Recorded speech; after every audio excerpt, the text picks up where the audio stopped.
दग्धा प्रागरुद्रमन्युना देहोत्पत्तये भूयाश तमेव प्रतिपद्यतो तमेव प्रत्यपद्यतो।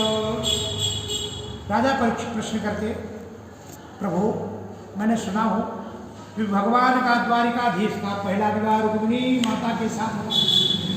उनके यहाँ जो पहला पुत्र हुआ वो साक्षात कामदेव था, और वो कामदेव तो भगवान भोलेनाथ के श्राप के कारण जल गए थे। देहोत्पत्ति, फिर इनका चरित्र कैसा है? देहोत्पत्तये भूयास तमेव प्रतिपन्नता। सुखदेव जी वर्णन करते कि कामदेव को भगवान भोलेनाथ ने जला दिया,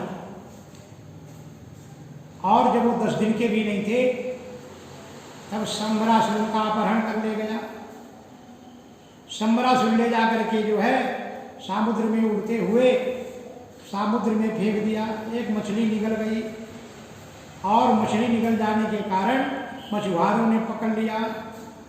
ले जाकर के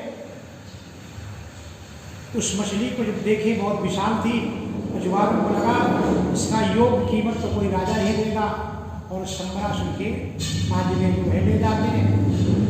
वहाँ पर जो कामदेव की पत्नी रति थी, वो शंबरासुर के यहाँ महामाया विनाशिनी वहाँ रसोई का काम करती थी। उसका नाम भानुमति था। जब उसने मछली को काटती है, उसमें बालक निकलता है, उसको घर में लेके चली जाती, उसका पालन पोषण करती, और इधर वो बालक धीरे धीरे बढ़ने लगता।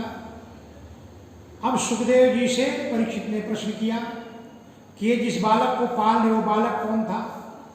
सुखदेव जी वर्णन करते, राजन पूर्व काल में जब सती का देहांत हुआ, सती ने जब योगाग्नि से अपना शरीर छोड़ दिया, भगवान भोलेनाथ ने संकल्प किया कि अब मैं जीवन में विवाह नहीं करूंगा।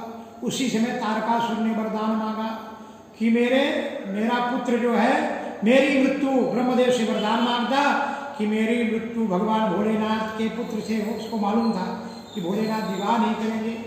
बाद में भगवान भोलेनाथ ने, अब जब तारकासुर का जो है चारों तरफ प्रचंड जो है कोप बढ़ा, सबको जो है हर जगह संसार में त्राहि त्राहि मच गया, सारे देवता परेशान हो गए। तब भगवान के शरण में जाते हैं कि इसने वरदान मांगा है कि शिव पुत्र से मेरी मृत्यु हो। अब तो देवता चिंतित में पड़े, ब्रह्मदेव के पास गए। भगवान भोलेनाथ समाधि में बैठे। अब समाधि में बैठे हैं तो विवाह कौन करेगा? भगवान नारायण के पास गए, सारे देवता मिलके भोलेनाथ के पास गए, उनको स्तुति की, लेकिन भगवान भोलेनाथ की समाधि अवस्था से आंख नहीं खुलती। इंद्र गए, सारे देवता गए। अब जो है कामदेव को प्रेरित की। जब कामदेव गया तो कामदेव काम वासना इतनी तीव्र बढ़ी कि संगम करहि तलाब तलाई, एक दूसरे में तलाक ये सब मिलने लगे। पशु पक्षी जो है बड़े सिद्ध पुरुष से विवाह करने लगे। ये सब उल्टा माने मृत्युलोक में कितना अनाचार बढ़ने लगा। कोई सिद्ध नहीं, कोई पुरुष नहीं, और चारों तरफ जहां देखे वही अनाचार। कामदेव अपना जो है अनेक प्रकार के जो है वहां बाण चलाता, लेकिन भोलेनाथ नहीं उठते। अब एक वृक्ष में चढ़कर अपना काम बाण छोड़ता है, और जैसे भोलेनाथ को लगता है, भोलेनाथ की आंख खुलती है। यहाँ देखते हैं मृत्युलोक में इतना बड़ा पाप संसार में, उनको बड़ा क्रोध आया। तब प्रभु की शरण नयन उभारा, तुरंत ही काम भयो जैसा। जैसे भगवान भोलेनाथ ने आंख खोली, तब प्रभु की शरण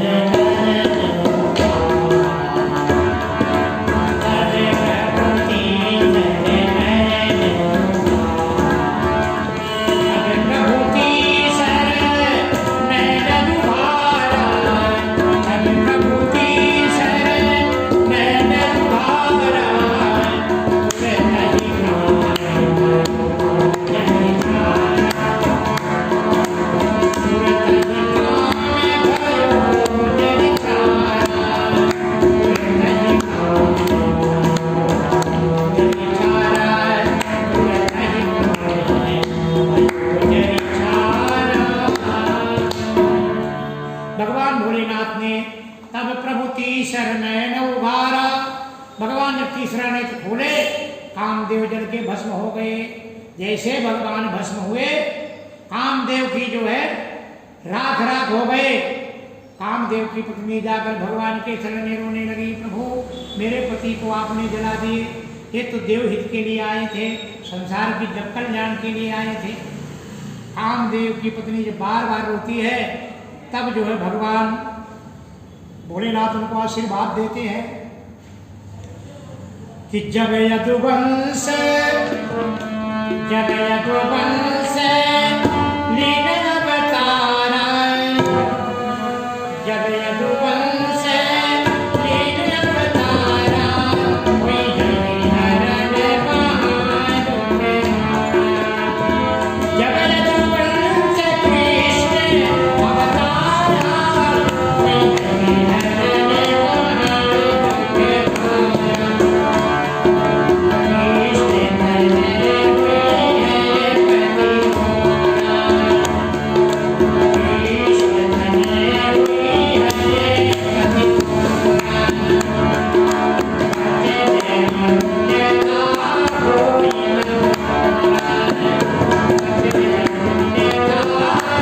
कोई हरण यदुवंश में कृष्ण भगवान का अवतार होगा। जब यदुवंश कृष्ण अवतारा, हुई हरिहरन महामहिमारा। इस पृथ्वी का भार दूर करने के लिए भगवान नारायण कृष्ण रूप में आएंगे। उनका ही पुत्र कृष्ण तनय हुई है पति तोरा, और कृष्ण का पुत्र जो है तुम्हारा पति होगा। तब तक तुम प्रतीक्षा करो। रति गवनी सुन शंकर बानी, शंकर की वाणी सुनकर जो है रति चली जाती। सुखदेव जी वर्णन करते, वही कामदेव आज जो है रुक्मिणी माता के गर्भ से जन्म लिया, उसका नाम प्रद्युम्न।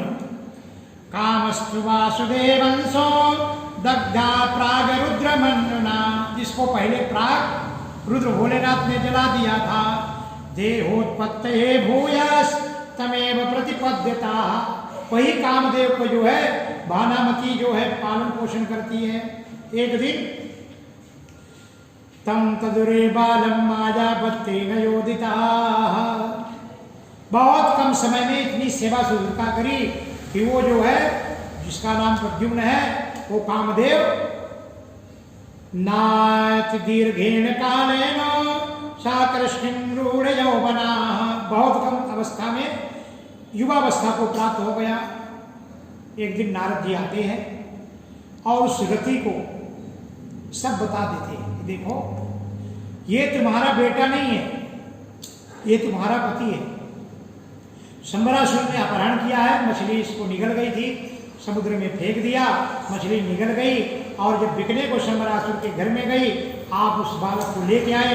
ये आप जिस बालक को पाल रही है ना, ये आपका धर्मपुत्र नहीं, आपका पति है।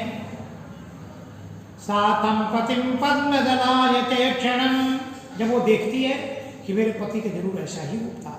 प्रणम्य बाहु नरलोक सुंदरम, कामदेव कितने सुंदर है, बड़े ही सुंदर है। अब तो रति पहचान जाती है। रति का भाव चेंज हो गया, जो पहले पुत्र रूप में देखती थी अब पति रूप में देखने लगी। एक दिन प्रद्युम्न से नहीं रहा, पूछ बैठे, माँ तेरी बुद्धि को क्या हो गया, तेरी बुद्धि मारी गई क्या? तमाह भगवन करशिम मातस्ते मतिरन्यथा, मातृभाव अतिक्रम्य वर्त से कामिनी यथा। आप मातृभाव को छोड़ दी और आप देख रहे कामनियों जैसे, जैसे कोई कामनी स्त्री पर पुरुष को देखती है, आप उस प्रकार से, मैं तो आपका बेटा हूँ। मातृभाव अतिक्रम्य वर्त से कामिनी यथा, आप कामनी जैसे देख रही हैं। अब जो है वो रति बताती है कि देखो मैं आपकी माँ नहीं हूँ, आपकी माँ रुक्मिणी माता है, इसलिए आपको शंबरासुर ने हरण किया है, मैं आपका पालन पोषण करती हूँ, मैं आपकी पत्नी हूँ, मैं आपकी माता नहीं हूँ। आपकी ओरिजिनल माँ, असली माँ द्वारिकाधीश की पत्नी रुक्मिणी माँ है, आपके पिता द्वारिकाधीश श्री कृष्ण है। अब तो जो है प्रद्युम्न को बड़ा क्रोध बढ़ा, अभी मैं जाकर उसका वध करते, बोले ऐसा नहीं कर पाऊंगा, जो महामाया है वो बड़ा मायावी असुर है, आपको ये सब मायावी विद्या सीखना पड़ेगा। बहुत कम समय में मायावती, यूपी की मायावती नहीं है, ये मायावती ने बहुत कुछ समय में सारी विद्या प्रद्युम्न को सिखाती। प्रवस्ययं ददौ विद्यां प्रद्युम्नाय महात्मने मायावती महामायं सर्वमाया विनाशिनी। वो महामाया सारी विद्या उसको आती थी और सारी महामाया की विद्या शंबरासुर को आती थी, लेकिन ये भी महामाया, इसको तो उसके आगे भी सब जो है इनको सारी विद्या रसायन की आती, कैसे बचाना कैसे करना, सारी विद्याएं मायावी विद्या सब सिखा देती हैं। अब प्रद्युम्न तैयार हुए, प्रद्युम्न जाकर के जो है शंबरासुर को ललकारते हैं, घनघोर युद्ध होता है और शंबरासुर का वध प्रद्युम्न जी कर देते। गोपाल कृष्ण भगवान की जय। अब दोनों दाम्पत्य उनको मालूम पड़ गए कि मेरे माता पिता द्वारिकाधीश है, उधर है। दोनों जाते हैं। एक दिन रुक्मिणी माता बाहर खड़ी थी, देखती हैं कि एक सुंदर जोड़पा है ना, पति पत्नी आ रही। रुक्मिणी माँ के अपना पुत्र याद आया कि अगर मेरा पुत्र जीवित होता 10 दिन के अंदर ही शंबरासुर अपहरण कर लिया था जब प्रसूति में थी। अगर मेरा पुत्र जीवित होता आज ही इतना ही सुंदर मेरा बेटा होता, ऐसा ही विवाह करके ऐसी पत्नी लाया होता। कितने सुंदर जोड़ पे आ रहे हैं, मेरे पुत्र जैसे इसका मुख दिख रहा है। अब उनको क्या मालूम कि दोनों आ रहे हैं, है ना। अत्र तत्रासितापांगी वैदर्भी बलभुभाषिणी अस्मरतो श्वासुतं नष्टो स्नेहस्मृत पयोधरा। अपने पुत्र का स्मरण करती और इतना प्रेम जागा, उनके स्तन में दूध बहने लगा। मेरा पुत्र जीवित होता आज ऐसा ही होता। ममता पातयो नष्टो नीतो या सूतिका गृहात। मेरे बालक को तो सूतिका गृह से कोई हरण कर लिया। अगर मेरा बालक होता तो कितना सुंदर ये जोड़ पे है। इधर नारद जी आते हैं, विज्ञार्थो भगवान पुष्टिम जनार्दन। सब भगवान नारायण को नारद जी बता देते कि दोनों जो आ रहे ये आपके पुत्र और पुत्र वधू है ना। इधर द्वारिकाधीश सबको आदेश देते, पुत्र आ रहे हैं, पुत्र वधू आ रही है। और रुक्मिणी माँ जब सुनी वो नजदीक आ गए, जब देखे और जो है आकर चरण पड़ते हैं, कृष्ण भगवान सब बताते हैं ये अपने ही पुत्र है, ये प्रद्युम्न है। देवकी वसुदेवश्च कृष्ण रामो तथा स्त्रिया। सारे लोग देवकी वसुदेव बलराम सारी स्त्रियां आ जाते हैं, सबके वो पैर पड़ते, सबका आशीर्वाद लेते। देवकी वसुदेवश्च कृष्ण रामो तथा स्त्रिया दंपति तो कृष्णस्य रुक्मिणीयायुर्मुदम। सब आकर आशीर्वाद दिए और भगवान द्वारिकाधीश ने प्रसन्नता, द्वारिका नगरी पर, द्वारिकाधीश के नगर पर प्रसन्नता का वातावरण बन जाता। गोपाल कृष्ण भगवान की जय।